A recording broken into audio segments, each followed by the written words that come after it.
नमस्कार। आज हम समय में थोड़ा पीछे चल रहे हैं। हाँ, काफी पीछे। एक ऐसी दुनिया में जो हजारों साल पहले थी, लेकिन जिसके निशान आज भी हमें हैरान कर देते हैं। सिंधु घाटी सभ्यता। बिल्कुल। हमारे पास इस पर काफी दिलचस्प लेख हैं, कुछ शोध भी हैं, और हमारा इरादा यही है कि इनमें से सबसे जरूरी और चौंकाने वाली जानकारियां निकालें। सही कहा। और ये सिर्फ आप देखिए ईंटों और खंडरों की बात नहीं है। नहीं, ये कहानी है एक बेहद विकसित समाज की, उनकी सोच, उनकी तकनीक और उनके अचानक गायब हो जाने के रहस्य की भी। वो रहस्य तो है ही। तो देखते हैं कि हमारे जो स्रोत हैं वो इस प्राचीन पहेली की कौन सी कड़ियां जोड़ पाते हैं। तो चलिए शुरू करते हैं। इस सभ्यता के जो बिखरे हुए टुकड़े हैं उन्हें जोड़ने की कोशिश करते हैं और देखते हैं कि ये हमें क्या कहानी सुनाते हैं। अच्छा, सबसे पहले ये पता कैसे चला कि इतनी बड़ी सभ्यता थी भी? इसका मिलना भी तो अपने आप में कहानी है ना। हाँ, ये तो है। कहानी दिलचस्प है। बात है करीब 1850 के दशक की। अच्छा। जब कराची लाहौर रेलवे लाइन बिछाई जा रही थी। हाँ। तो वहाँ बर्टन बंधु थे, इंजीनियर्स। उन्हें कुछ पुरानी ईंटें मिली, कुछ खंडहर दिखे। उन्होंने इसकी सूचना दी तो सही, पर शायद उस वक्त किसी ने इसकी अहमियत समझी नहीं। होता है अक्सर। असल काम तो शुरू हुआ 1921 में, जब राय बहादुर दयाराम साहनी ने हड़प्पा में अव्यवस्थित खुदाई शुरू की। अच्छा, 1921 में? जी। और अगले ही साल 1922 में राखलदास बनर्जी ने मोहनजोदड़ो में। और ये सब हुआ सर जॉन मार्शल के नेतृत्व में। और तब जाके दुनिया को पता चला कि ये कोई छोटी मोटी बस्तियां नहीं थी। बिल्कुल नहीं। ये तो एक बहुत बड़ी फैली हुई सभ्यता के शहर थे। अच्छा, इसका फैलाव कितना था? कितना बड़ा एरिया था ये? फैलाव तो अविश्वसनीय था। आप सोचिए, जो जानकारी है हमारे पास उसके हिसाब से लगभग 13 लाख वर्ग किलोमीटर से लेकर कुछ अनुमान तो 20 लाख तक भी कहते हैं। 20 लाख! बाप रे। जी। और ये उस जमाने की जो मिस्र और मेसोपोटामिया की सभ्यताएं थी, जो बहुत फेमस है। बिल्कुल, उनके कुल एरिया को मिला लें उससे भी कहीं ज्यादा बड़ा था ये। कमाल है। तो कौन कौन से इलाके आते थे इसमें? आज के हिसाब से देखें तो पाकिस्तान का बड़ा हिस्सा, और भारत में भी पंजाब, सिंध, बलूचिस्तान, गुजरात, राजस्थान, हरियाणा, पश्चिमी उत्तर प्रदेश का हिस्सा। अच्छा खासा बड़ा इलाका है। और अफगानिस्तान के भी कुछ हिस्से इसमें शामिल थे। यानी कि अगर नक्शे पर देखें तो उत्तर में मांडा जम्मू में, वहां से लेकर दक्षिण में दैमाबाद महाराष्ट्र तक। और पश्चिम में सुतका गेंडोर बलूचिस्तान से लेकर पूर्व में आलमगीरपुर मेरठ के पास तक। बिल्कुल सही। ये तो वाकई एक साम्राज्य जैसा लगता है। और ये कांस्य युग की सभ्यता थी, है ना, ब्रॉन्ज एज। कांस्य युग। समय की बात करें तो मोटे तौर पर इसका जो परिपक्व काल, जब ये अपने चरम पर थी, वो 2600 ईसा पूर्व से 1900 ईसा पूर्व के बीच माना जाता है। ठीक है। और सिर्फ फैलाव ही नहीं, इन शहरों की जो बनावट थी वो देखकर तो आज के आर्किटेक्ट्स भी हैरान रह जाएं। सही कहा, वही मैं कहने वाला था। इनकी नगर योजना, टाउन प्लानिंग कमाल की थी। एकदम सीधी सड़कें, जो एक दूसरे को 90 डिग्री समकोण पर काटती थी, जैसे किसी ने पहले पूरा नक्शा बनाया हो, ग्रिड बिछाया हो। बिल्कुल। शहर आयताकार ब्लॉक्स में बटे हुए थे। ये उस जमाने में कैसे सोच पाए, कैसे कर पाए ये लोग? यही तो बात है, प्लानिंग जबरदस्त थी। और ज्यादातर शहरों में 2 मुख्य हिस्से दिखते हैं। 2 हिस्से? एक पश्चिमी टीला जो थोड़ा ऊंचा होता था और अक्सर किलाबंद होता था। इसे दुर्ग या सिटाडेल कहते हैं। अच्छा, दुर्ग। शायद यहाँ शासक वर्ग या जो भी महत्वपूर्ण लोग थे वो रहते होंगे। और दूसरा हिस्सा पूर्व में होता था, जो निचला शहर कहलाता था। ये बड़ा होता था, यहाँ आम लोग रहते थे। ठीक है। और सबसे खास बात क्या है, इन शहरों में पक्की ईंटों का, बेक्ड ब्रिक्स का जमकर इस्तेमाल हुआ है। पक्की ईंटें उस जमाने में? और वो भी ज्यादातर एक स्टैंडर्ड साइज की भी। जी हाँ, ये चीज मिस्र की जो समकालीन सभ्यता थी उससे बिल्कुल अलग थी। वहाँ कच्ची ईंटें ज्यादा चलती थी। ये तो बड़ी बात है। अच्छा, और वो जो मोहनजोदाड़ो का विशाल स्नानागार है, ग्रेट बाथ, उसका जिक्र तो हर जगह आता है, वो क्या था? वो दुर्ग वाले हिस्से में मिला है। एक बड़ा सा आयताकार तालाब है। कितना बड़ा? करीब 12 मीटर लंबा, 7 मीटर चौड़ा और 2.5 मीटर गहरा। काफी बड़ा है। और दोनों तरफ से उसमें उतरने के लिए सीढ़ियां बनी है। पास में छोटे छोटे कमरे भी हैं, शायद कपड़े बदलने के लिए, और पानी भरने के लिए पास में कुआं भी मिला है। अच्छा। और इसकी बनावट देखिए, फर्श और दीवारें पक्की ईंटों की है और उन्हें वाटरप्रूफ बनाने के लिए बिटुमेन मतलब डामर जैसा कुछ उसका लेप लगाया गया था। कमाल की इंजीनियरिंग है। इसका इस्तेमाल क्यों होता होगा? अंदाजा यही है कि शायद ये किसी धार्मिक स्नान या खास अनुष्ठान के लिए इस्तेमाल होता होगा, जैसे भारत में बाद में भी पवित्र तालाबों का महत्व रहा है, कुछ वैसा ही हो सकता है। और वहाँ एक विशाल अन्नागार मतलब अनाज का गोदाम, ग्रेनरी, वो भी मिली है। जी, मोहनजोदड़ो में एक बहुत बड़ी इमारत मिली है जिसे अन्नागार माना जाता है, लेकिन हड़प्पा में ये चीज और साफ दिखती है। हड़प्पा में? हाँ, हड़प्पा में दुर्ग के अंदर ईंटों के चबूतरों पर बने 6 अन्न भंडारों की 2 कतारें मिली हैं। 12 भंडार? हाँ, और उनके पास फर्श में दरारें मिली हैं जिनमें गेहूं और जौ के दाने फंसे मिले हैं। लगता है वहां अनाज साफ भी किया जाता था।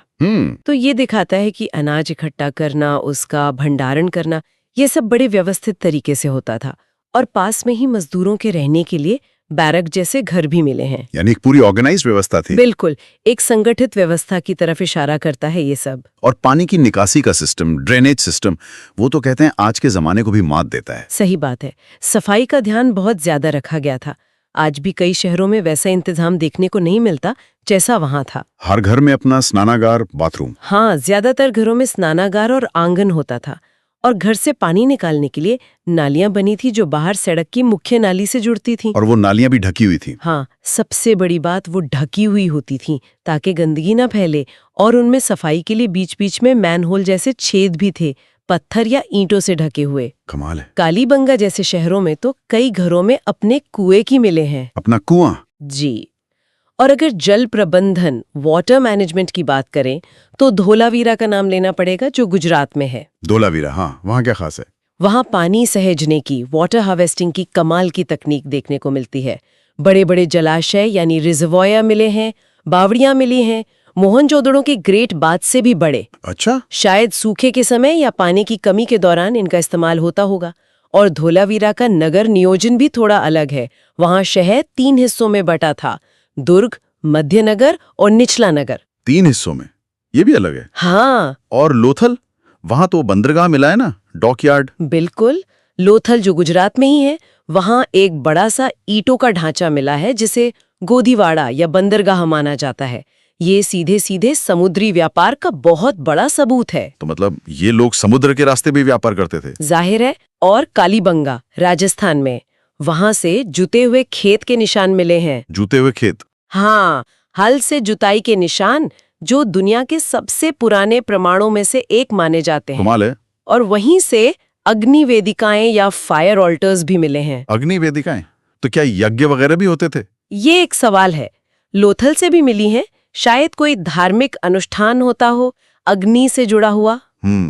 तो ये दिखाता है कि अलग अलग शहरों की अपनी खासियतें थी। बिल्कुल, अपनी भौगोलिक स्थिति के हिसाब से शायद उनके काम भी अलग अलग थे। चलिए, अब थोड़ा उनके रोजमर्रा के जीवन और अर्थव्यवस्था मतलब इकोनॉमी, उसकी बात करते हैं। उस जमाने में सिंधु का इलाका कैसा था? आज जैसा ही? नहीं, आज से शायद काफी अलग। जानकार मानते हैं कि तब शायद ज्यादा बारिश होती थी, मौसम ज्यादा नम था। तो ज्यादा हरियाली रही होगी? हाँ, ज्यादा जंगल, ज्यादा उपजाऊ जमीन रही होगी।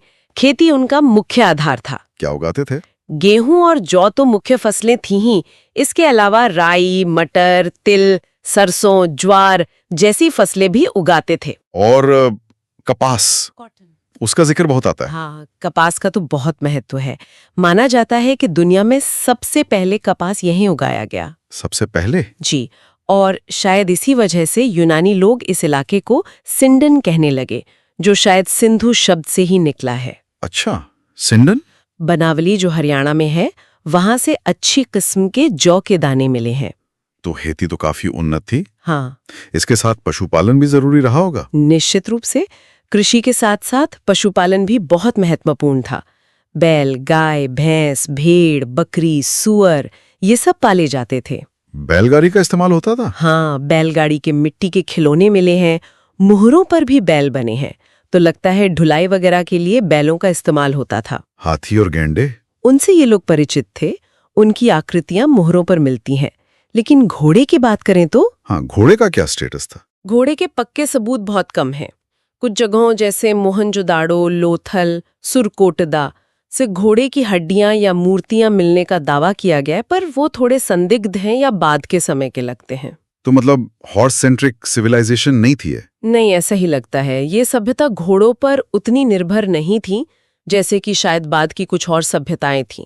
और एक और अहम बात याद रखनी चाहिए, इन्हें लोहे का ज्ञान नहीं था। हाँ, ये कांस्य युग था। जी, ये कांस्य युग की सभ्यता थी। तांबे और टिन को मिलाकर कांसा बनाना जानते थे। अच्छा, तो उद्योग धंधे कैसे थे? क्राफ्ट्स, मिट्टी के बर्तन तो बहुत मिले। हाँ, मिट्टी के बर्तन बनाना, पॉटरी एक बहुत बड़ा उद्योग था। चाक पर बने सुंदर बर्तन बनाते थे। और कपड़ा बुनना भी बहुत अहम था। कपास उगाते थे तो जाहिर है सूती कपड़े बनाते होंगे। शायद ये कपड़े बाहर भी भेजे जाते थे। फिर मनके बनाना, बीड मेकिंग, ये भी एक खास उद्योग था। चन्हू दड़ो नाम की जगह पर तो मनके बनाने की पूरी फैक्ट्री के अवशेष मिले हैं। अलग अलग पत्थरों से, सेल खड़ी से, सोने चांदी से भी मनके बनते थे। फैक्ट्री मतलब बड़े पैमाने पर काम होता था। हाँ, ऐसा लगता है। धातु का काम भी जानते थे, मेटल वर्किंग। तांबा शायद राजस्थान की खेतड़ी खानों से लाते थे। खेदरी से? आज भी वहां तांबा मिलता है? हाँ, और टिन शायद अफगानिस्तान या ईरान से मंगाते थे। फिर इन दोनों को मिलाकर कांसा बनाते थे, जिससे औजार, हथियार, बर्तन, मूर्तियां बनती थीं। सोना चांदी के गहने भी बनते थे, वो भी शायद बाहर से ही आता होगा। तो इन सब चीजों का मतलब अनाज, कपड़े, मनके, धातु का सामान, इनका व्यापार भी होता होगा। बिल्कुल, व्यापार बहुत ही महत्वपूर्ण था इनकी अर्थव्यवस्था के लिए। कैसे पता चलता है ये? इसका अंदाजा हमें कई चीजों से लगता है। एक तो हजारों की संख्या में मिली मोहरें, सील्स। हाँ, वो मोहरें। दूसरा, एक जैसी लिपि जो अभी तक पढ़ी नहीं गई है, पर वो पूरे इलाके में मिलती है। हाँ। तीसरा, पूरे इलाके में एक जैसे वजन और माप के बांट, वेट्स एंड मेजर्स, जो अक्सर 16 के अनुपात में होते थे। 1, 2, 4, 8, 16, 32, 64, इस तरह से 16 के गुणक में। ये दिलचस्प है। हाँ, ये सब दिखाता है कि व्यापार को नियंत्रित करने का कोई सिस्टम था। अंदरूनी व्यापार तो होता ही था, शहरों और गांव के बीच, और बाहर भी, दूसरे देशों से। हाँ, बाहरी व्यापार के भी पक्के सबूत है, खास तौर पर मेसोपोटामिया यानी आज का इराक, साथ ही ईरान और अफगानिस्तान से भी। मेसोपोटामिया से कैसे पता चला? मेसोपोटामिया के जो पुराने लेख मिले हैं, उनमें मेलुहा नाम की एक जगह का जिक्र आता है। मेलुहा? हाँ, ज्यादातर विद्वान मानते हैं कि मेलुहा सिंधु क्षेत्र का ही नाम था। उन लेखों में मेलुहा से आने वाले सामान जैसे कि कीमती पत्थर, हाथी दांत, शायद लकड़ी, इनका जिक्र है। अच्छा, पैसे, सिक्के वगैरह थे? नहीं, धातु के सिक्के या करेंसी का कोई सबूत नहीं मिला है। लगता है सारा व्यापार चीजों के लेन देन यानी वस्तु विनिमय प्रणाली, बार्टर सिस्टम पर आधारित था। Barter system? इतनी बड़ी सभ्यता और बार्टर? हाँ, ऐसा ही लगता है। शायद मोहरों का इस्तेमाल सामान की पहचान या मालिकाना बताने के लिए होता हो, पैसे की तरह नहीं। ये भी एक सोचने वाली बात है। अच्छा, अब आते हैं कला पर, आर्ट एंड कल्चर। और सबसे पहले तो वो मोहरें, वो अपने आप में कला का नमूना है। सच में करीब 2000 से ज्यादा मोहरें मिल चुकी हैं। ज्यादातर सेल खड़ी यानी स्टीटाइट नाम के नरम पत्थर की बनी है। सेरी खड़ी? हाँ, ज्यादातर चौकोर हैं, पर आयताकार, गोल, बेलनाकार भी मिली हैं। इन पर जानवरों की आकृतियां उकेरी गई हैं और साथ में वो लिपि। आकृतियां बहुत डिटेल्ड होती हैं ना, छोटी सी जगह में। बिल्कुल, छोटी होकर भी बहुत प्रभावशाली हैं, उनमें जान दिखती है। कौन कौन से जानवर बने इन पर? सबसे ज्यादा तो एक सींग वाला जानवर बना है, पता नहीं कौन सा जानवर था। कुछ लोग इसे यूनिकॉर्न जैसा मान लेते हैं। एक सींग वाला? हाँ, एक श्रृंगी। फिर कुबड़ वाला सांड, वृषभ, वो भी बहुत बना है। इसके अलावा हाथी, बाघ, गेंडा, भैंसा, हिरण, मगरमच्छ भी बने हैं। और वो पशुपति मोहर, वो तो बहुत ही फेमस है। हाँ, वो मोहनजोदड़ो से मिली है। उस पर एक आकृति है जो योगी की तरह पालथी मारे बैठी है। योगी की तरह? हाँ, पद्मासन में। उसके 3 मुंह दिखाए गए हैं, सिर पर सींग वाला मुकुट है और उसके चारों ओर 4 जानवर हैं, हाथी, बाघ, गेंडा और भैंसा। नीचे 2 हिरण बने हैं। इसे शिव का आदि रूप मानते हैं। कई विद्वान इसे प्रोटोशिला या शिव का आदि रूप मानते हैं, क्योंकि बाद में शिव को भी पशुपति यानी पशुओं का स्वामी कहा गया और योगी रूप में भी दिखाया गया। दिलचस्प है। और स्वास्तिक का चिन्ह? हाँ, स्वास्तिक के चिन्ह भी मोहरों पर मिलते हैं। और इन मोहरों पर वो रहस्यमय लिखावट, वो लिपि? हाँ, वो लिपि। हर मोहर पर कुछ अक्षर या चिन्ह बने हैं। ये पिक्टोग्राफिक लगती है, मतलब चित्र जैसे अक्षर, पर इसे आज तक कोई पढ़ नहीं पाया है। अगर ये पढ़ ली जाए तो सोचिए कितने राज खुल सकते हैं। बिल्कुल, ये इस सभ्यता को समझने की सबसे बड़ी चाबी हो सकती है जो अभी खोई हुई है। अच्छा, मूर्तिकला की बात करें, मूर्तियां कैसी मिली हैं? मूर्तियां कई तरह की मिली हैं। सबसे ज्यादा तो पकी मिट्टी यानी टेराकोटा की मूर्तियां मिली हैं। टेराकोटा की? हाँ, और उनमें भी सबसे ज्यादा नारी मूर्तियां हैं जिन्हें मातृ देवी या मदर गॉडेस माना जाता है। मातृ देवी? जी, ये मूर्तियां गहने पहने हुए हैं, सिर पर पंखे जैसी कोई अजीब सी चीज पहने हुए हैं। एक मूर्ति ऐसी भी मिली है जिसमें स्त्री के गर्भ से पौधा निकलता दिखाया गया है। गर्भ से पौधा? हाँ, जो शायद धरती माता या उर्वरता की देवी की पूजा का प्रतीक हो सकता है। और खिलौने? हाँ, मिट्टी के खिलौने भी बहुत मिले हैं। छोटी छोटी बैलगाड़ियां, जानवर जैसे बैल, बंदर, पक्षी और सीटियां भी मिली हैं। बच्चों को खेलने के लिए? शायद ये दिखाता है कि उनका जीवन सिर्फ काम और धर्म तक ही सीमित नहीं था। और धातु की मूर्तियां, वो कांसे की नर्तकी वाली मूर्ति? हाँ, वो तो बहुत ही प्रसिद्ध है, मोहनजोदड़ो से मिली है, कांसे की बनी है, लॉस्ट वैक्स तकनीक से। Lost wax? हाँ, ये धातु ढलाई की एक पुरानी तकनीक है। मूर्ति करीब 4 इंच ही ऊंची है, लेकिन उसका पोस्चर, उसका आत्मविश्वास गजब का है। कैसी दिखती है वो? में हार और एक हाथ में ऊपर तक चूड़ियां पहनी हुई हैं। एक हाथ कमर पर है, दूसरा शायद घुटने पर टिका है, बाल जूड़े में बंधे हैं। ये दिखाती है कि उनकी धातु कला कितनी उन्नत थी। बिल्कुल, सजीवता है उसमें। पत्थर की मूर्तियां ज्यादा नहीं मिली हैं शायद। हाँ, धातु और मिट्टी की तुलना में पत्थर की मूर्तियां कम हैं, पर जो मिली हैं वो भी महत्वपूर्ण है। जैसे हड़प्पा से 2 पुरुषों के धड़ मिले हैं। एक लाल बलुआ पत्थर का है, काफी यथार्थवादी बना है। दूसरा शायद किसी नृत्य मुद्रा में है, उसका शरीर थोड़ा मुड़ा हुआ है। और मोहनजोदड़ो से वो दाढ़ी वाले पुजारी की मूर्ति? हाँ, वो सेलखड़ी की बनी आवक्ष प्रतिमा है, मतलब सिर्फ कंधे तक का हिस्सा। दाढ़ी है, मूछें नहीं है, आंखें आधी बंद हैं जैसे ध्यान में हो, और उसने एक शॉल ओढ़ रखी है जिस पर 3 पत्तियों वाला डिजाइन, तिपतिया पैटर्न बना हुआ है। इसे प्रीस्ट किंग या योगी माना जाता है। काफी प्रभावशाली लगती है वो मूर्ति। जी। अच्छा, और मिट्टी के बर्तन, पॉटरी, वो भी तो कला के नमूने थे? हाँ, बिल्कुल। ज्यादातर बर्तन चाक पर बनाए जाते थे, बहुत अच्छी क्वालिटी के, आमतौर पर लाल या गुलाबी रंग के होते थे, और उन पर काले रंग से डिजाइन बनाए जाते थे। कैसे डिजाइन? ज्यामितीय डिजाइन होते थे, गोल, चौकोर, लाइनें। इसके अलावा पेड़ पौधे जैसे पीपल का पत्ता, खजूर का पेड़, जानवर पक्षी भी बनाते थे जैसे मोर, हिरण, मछली, बत्तख। मोर भी? हाँ, मोर काफी लोकप्रिय लगता है। कुछ बर्तनों पर तो पूरी कहानी जैसे चित्र भी मिलते हैं, जैसे एक लोमड़ी और कौवे वाली कहानी जैसा कुछ। पंचतंत्र वाली? कुछ वैसा ही लगता है। तो उनकी कला सिर्फ बड़ी मूर्तियों या मोहरों में नहीं, बल्कि रोजमर्रा के इस्तेमाल की चीजों जैसे बर्तनों में भी दिखती है। अच्छा, अब थोड़ा समाज और धर्म के बारे में बात करते हैं। क्या पता चलता है इन चीजों से उनके समाज के बारे में? क्या कोई ऊंच नीच वर्ग भेद था? देखिए, शहर की जो बनावट है, दुर्ग और निचला शहर, उससे थोड़ा अंदाजा तो लगता है कि शायद समाज में कुछ वर्ग भेद रहा होगा। कि कुछ लोग ज्यादा महत्वपूर्ण थे, ऊंची जगह पे रहते थे। हाँ, शायद शासक वर्ग या पुरोहित वर्ग या अमीर व्यापारी वर्ग दुर्ग में रहता हो और आम कारीगर मजदूर निचले शहर में। पर यह सिर्फ अनुमान है। शासक कौन थे ये पता है? कोई राजा? ये साफ नहीं है। कोई बड़े महल जैसी इमारत नहीं मिली है, राजाओं जैसी कोई कब्रें भी नहीं मिली हैं। तो ये कहना मुश्किल है कि शासन किसके हाथ में था। तो क्या थियोरीज हैं? कुछ विद्वान मानते हैं कि शायद व्यापारी वर्ग का शासन था, क्योंकि व्यापार इतना महत्वपूर्ण था। कुछ कहते हैं कि शायद पुरोहित वर्ग का दबदबा था, जैसा मेसोपोटामिया में था। कुछ ये भी मानते हैं कि शायद कोई एक शासक था ही नहीं, बल्कि अलग अलग शहरों के अपने शासक थे, या शायद एक तरह का गणराज्य जैसा कुछ था जहां सबका दर्जा समान था। मतलब ये अभी पक्का नहीं है? नहीं, ये अभी तक रहस्य है। और धर्म, रिलीजन, आपने मातृ देवी और पशुपति का जिक्र किया, मंदिर तो नहीं मिले हैं ना? हाँ, ये एक बड़ी अजीब बात है कि मिस्र और मेसोपोटामिया की तरह यहाँ कोई बड़े मंदिर जैसी इमारत नहीं मिली है। तो पूजा कहाँ होती थी? शायद घरों में होती हो या खुले में। वो जो मातृ देवी की मूर्तियां मिली हैं, वो ज्यादातर घरों से ही मिली हैं। तो लगता है मातृ देवी या पृथ्वी देवी की पूजा काफी लोकप्रिय थी। पशुपति या आदि शिव की पूजा का अनुमान उन मुहरों से लगता है। लिंग और योनि जैसे दिखने वाले चिकने पत्थर भी मिले हैं, जिनसे शायद लिंग पूजा या प्रजनन शक्ति की पूजा का अंदाजा लगाया जाता है। अच्छा, और पेड़ों और जानवरों की पूजा? हाँ, वो भी लगता है प्रचलित थी।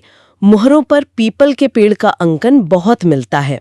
जानवरों में वो एक सिंग वाला जानवर और कुबड़ वाला सांड, इनकी पूजा शायद होती थी। नाग पूजा के भी संकेत हैं शायद? हाँ, कुछ मुहरों पर नाग जैसी आकृतियां भी हैं और तावीज भी बहुत मिले हैं। तावीज, एम्यूलेट्स? हाँ, इनसे लगता है कि शायद वो लोग भूत प्रेत या जादू टोने में भी विश्वास करते थे और उनसे बचने के लिए तावीज पहनते थे। और वो अग्नि वेदिकाएं जो कालीबंगा और लोथल में मिली, उनका क्या मतलब हो सकता है? क्या वो यज्ञ की तरफ इशारा करती हैं? ये एक बहुत दिलचस्प सवाल है। कुछ विद्वान इन्हें अग्नि पूजा या किसी तरह के यज्ञ से जोड़ते हैं, लेकिन क्योंकि कोई लिखित प्रमाण नहीं है, इसलिए पक्का कहना मुश्किल है। हो सकता है इनका कोई और ही मकसद रहा हो। और विशाल स्नानागार का क्या? हाँ, जैसा हमने पहले कहा, हो सकता है उसका इस्तेमाल सामूहिक धार्मिक स्नान के लिए होता हो। अंतिम संस्कार कैसे करते थे? शवों का क्या करते थे? दोनों तरह के प्रमाण मिले हैं, शवों को दफनाने के भी और जलाने के भी। हड़प्पा में एक कब्रिस्तान मिला है जहां शवों को उत्तर दक्षिण दिशा में लिटाकर दफनाया गया है, साथ में कुछ मिट्टी के बर्तन भी रखे हैं। और जलाने के? कुछ जगहों पर राख और हड्डियों के बर्तन मिले हैं, जिससे लगता है कि शवों को जलाने के बाद उनकी राख को बर्तनों में रखकर दफना दिया जाता था। पर कब्रें आबादी के हिसाब से बहुत ज्यादा नहीं मिली हैं। तो शायद जलाने की प्रथा ज्यादा आम रही हो। हाँ, ऐसा संभव है। तो ये तो हुई उनके जीवन, समाज, धर्म की बात। हाँ। अब वो सवाल जो शायद सबसे बड़ा रहस्य है, यस। इतनी विकसित, इतनी फैली हुई सभ्यता आखिर खत्म कैसे हो गई? हाँ, ये पतन, डिक्लाइन, ये वाकई एक बड़ी पहेली है। लगभग 1900 ईसा पूर्व के आसपास इसका पतन शुरू हो गया ना? जी, जो परिपक्व काल था वो लगभग 1900 ईसा पूर्व तक चला। उसके बाद धीरे धीरे शहरों का पतन होने लगा, लोग शहर छोड़ने लगे, व्यापार कम हो गया, लिपि का इस्तेमाल बंद हो गया, वो एक रूपता खत्म हो गई। तो हुआ क्या? क्यों हुआ ये सब? कोई एक जवाब नहीं है इसका, मतलब कोई एक सिंगल कारण नहीं लगता। ज्यादातर जानकार मानते हैं कि कई कारण मिलकर इसके लिए जिम्मेदार रहे होंगे। जैसे कि? एक बड़ा कारण जलवायु परिवर्तन माना जाता है। Climate change? जी, भी? हाँ, शायद मौसम बदला हो, बारिश का पैटर्न बदला हो, मानसून कमजोर पड़ गया हो या अनियमित हो गया हो, इससे सूखा पड़ने लगा हो। और नदियों का क्या? नदियां भी एक बड़ा फैक्टर हो सकती हैं। सिंधु और उसकी सहायक नदियां अपना रास्ता बदलती रहती हैं। हो सकता है किसी बड़ी नदी ने अपना रास्ता बदल लिया हो, जिससे पानी की कमी हो गई हो, या फिर भयानक बाढ़ आई हो। सरस्वती नदी के सूखने की बात भी होती है। हाँ, घग्गर हाकरा नदी, जिसे कई लोग प्राचीन सरस्वती मानते हैं, उसके सूखने का सिद्धांत भी काफी अहम माना जाता है। उस नदी के किनारे बहुत सारी बस्तियां थीं। अगर वो नदी सूख गई तो जाहिर है खेती बर्बाद हो गई होगी, लोगों को वो जगह छोड़नी पड़ी होगी। बाढ़ के सबूत मिले? हाँ, मोहनजोदड़ो और चन्हूदड़ो जैसी जगहों पर बार बार बाढ़ आने और शहर के मलबे के ऊपर फिर से बसावट होने के सबूत मिले हैं। भूगर्भीय उथल पुथल जैसे भूकंप? वो भी एक संभावना है। ये इलाका भूकंप के लिहाज से संवेदनशील है। बड़े भूकंपों ने भी तबाही मचाई हो सकती है। कोई बीमारी, महामारी? ये भी एक थियरी है। जब शहर घने बसे हों, सफाई व्यवस्था चरमरा जाए, तो महामारी फैलने का खतरा रहता है। और वो आर्यों के आक्रमण वाली थियरी, उसका क्या हुआ? हाँ, वो एक समय में काफी लोकप्रिय थियरी थी, जिसे मोर्टिमर व्हीलर जैसे पुरातत्वविदों ने आगे बढ़ाया था। किस आधार पर? आधार था ऋग्वेद में इंद्र देवता को पुरंदर यानी किलों को नष्ट करने वाला कहा जाना, और मोहनजोदड़ो में कुछ जगहों पर बिखरे हुए कंकाल मिले थे, कुछ पर चोट के निशान भी थे। तो ये कहा गया कि बाहर से आए आर्यों ने हमला करके इन शहरों को तबाह कर दिया और सभ्यता खत्म हो गई। लेकिन क्या ये थियरी अभी भी मानी जाती है? नहीं, अब ज्यादातर विद्वान इस आक्रमण वाली थियरी से सहमत नहीं है। क्यों? पहली बात तो ये कि जो कंकाल मिले हैं उनकी संख्या बहुत कम है और वो किसी एक ही समय के नहीं लगते। दूसरी बात, बड़े पैमाने पर लड़ाई, आगजनी या विनाश के वैसे पुरातात्विक सबूत नहीं मिलते जो किसी बड़े हमले की पुष्टि करें, और कालक्रम में भी शायद अंतर है। तो अब आम सहमति क्या है? अब आम सोच ये है कि पतन किसी एक घटना जैसे आक्रमण से नहीं हुआ, बल्कि एक धीमी प्रक्रिया थी। धीमी प्रक्रिया। हाँ, जिसमें शायद जलवायु परिवर्तन, नदियों का बदलना, जमीन का अनुपजाऊ होना, संसाधनों की कमी, व्यापार में गिरावट और शायद अंदरूनी सामाजिक और आर्थिक समस्याएं, इन सब ने मिलकर भूमिका निभाई। मतलब कई चीजें एक साथ हुई। जी, सभ्यता एकदम से गायब नहीं हुई, बल्कि धीरे धीरे उसकी जो शहरी खासियतें थीं, बड़ी इमारतें, नगर नियोजन, लिपि, मोहरें, मानकीकृत बांट, वो खत्म होती गईं। लोग शायद पूर्व और दक्षिण की तरफ छोटी ग्रामीण बस्तियों में जाकर बसने लगे। संस्कृति बदली, लेकिन शायद लोग पूरी तरह खत्म नहीं हुए। तो ये थी सिंधु घाटी सभ्यता की कहानी, या कहें कि कहानी का वो हिस्सा जो हमें उपलब्ध स्रोतों से पता चलता है। एक कमाल की शहर योजना, दूर दूर तक फैला व्यापार, एक अनोखी कला, एक ऐसी लिपि जिसे हम पढ़ नहीं पाए, और एक अंत जो आज भी पूरी तरह समझा नहीं जा सका है। हाँ, कदम पर सवाल उठते हैं। कौन थे ये लोग असल में? क्या भाषा बोलते थे? उनका समाज ठीक ठीक कैसे काम करता था? उनकी लिपि में आखिर लिखा क्या है?